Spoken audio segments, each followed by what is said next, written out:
Welcome to our study of the book of Joshua, the first of 12 books of history that we find in the Old Testament. I'll talk more about the general view of the historical books in my introduction to the Old Testament. But for an introduction to Joshua, it's important to really reflect on 6 of those 12 books. That is Joshua, Judges, 1 and 2 Samuel, and 1 and 2 Kings. They tell the history of Israel and of Judah from the time of the entering of the Promised Land after the Exodus until the Babylonian conquest in the 6th century BC.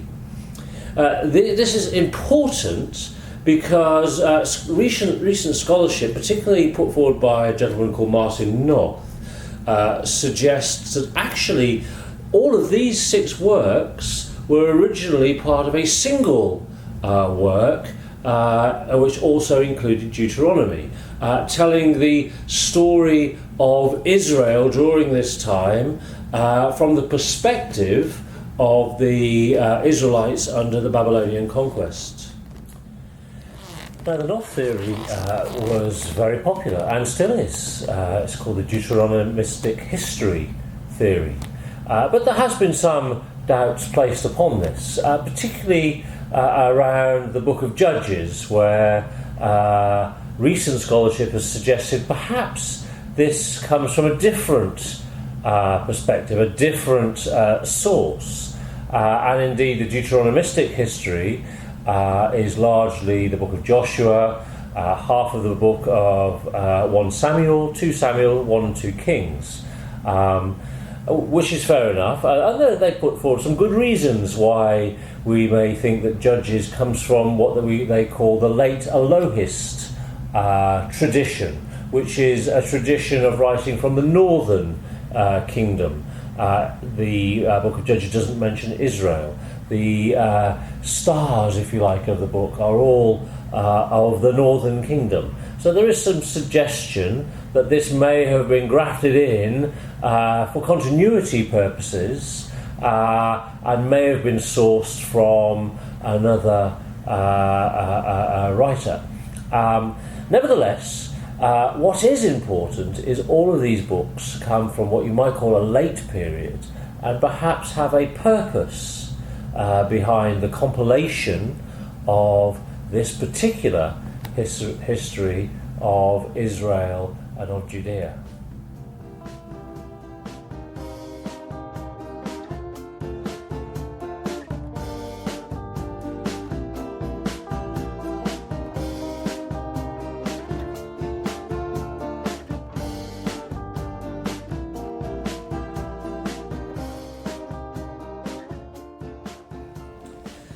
Years ago, I started my first company.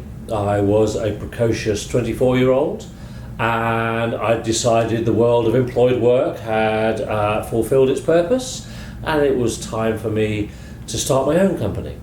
And so I did some research, I spoke to some friends, spoke to some accountants, rather ignored their advice after that, and I went ahead and set up the company with a couple of friends. And it was a long time ago. The company was pretty successful. I was fortunate enough to be able to sell it a few years later and then do some other things. The strange thing is, many years later, a friend of mine who'd been part of the company called one day and said, "Martin, it's very strange. We had a reunion last night and I was very surprised you weren't there." And I said, "I'm equally surprised I wasn't invited. You had a reunion for the company that I started and you didn't invite me?" Now, I had a partner called Christine, and it turns out the reunion had been organised by Christine, and he went on to tell me that Christine had celebrated the company and all of the achievements of the company and had told the story of the formation of the company.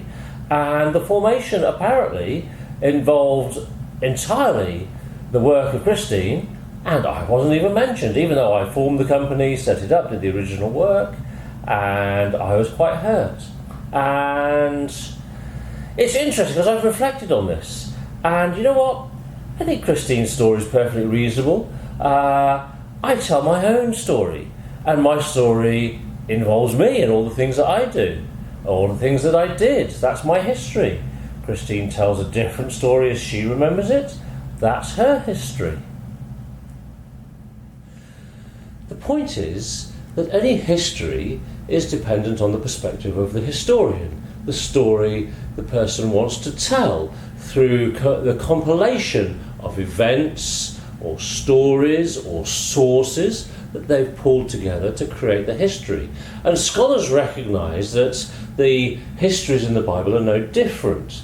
And when they look at these 6 books, they notice there is a commonality of style and of purpose and of language. And so with the exception perhaps of Judges, as I've mentioned, there seems to be a commonality throughout these books, these histories, telling a deeper story of the covenant promise of God and how that has been failed by the people of Israel. They have not fulfilled their promise to be the light of the nations, the chosen people.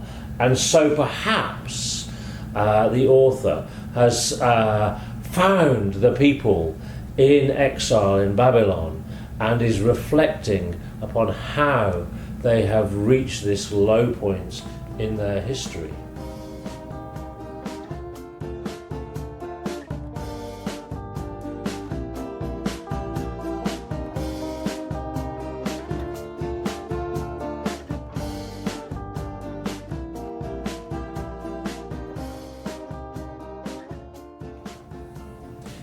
So, in summary, what does seem important when we consider Joshua and the other books that I've mentioned, the Deuteronomistic histories, is who is the historian and what story is that historian trying to tell through the history of Israel that's recorded. And what is clear through all 6 books, even Judges, is it's very much a story about the Lord God, his covenant promise with the people of Israel, and their failure to fulfill that promise. I've mentioned before, I shall be your God, and you shall be my people. But the people fail through the need for judges, through the need for kings, through their repeated rebellion.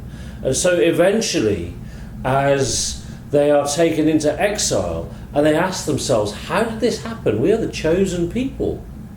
Then perhaps they need to review their history to remind themselves of the story and the importance of the governance and the covenant promise of God himself and of the law and the fulfillment of the law. And if Joshua is the start of that history, then it very much lays the foundation of covenant promise and of God's fulfillment. If you read the 24 chapters, you will find they split into 3 parts. The first, chapters 1 to 12, tell of the conquest of the land of Canaan and God's support for the Israelites.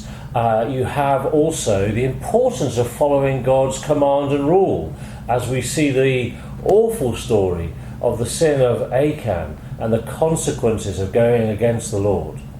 Then in chapters 13 to 22, we see the fulfillment of the inheritance. The people of Israel inherit the land, and Joshua himself says to them, all of God's promises, without any exception, have been fulfilled.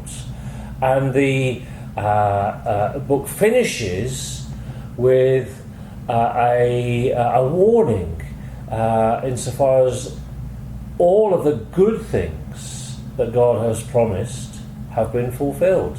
But if you go against his law, then God will also bring about bad things. And this then perhaps is the echo of many years later and the reflection of this historian who's looking back and saying, God fulfilled all of his promises, his covenant promises, but the people rebelled, and so bad things have befallen us.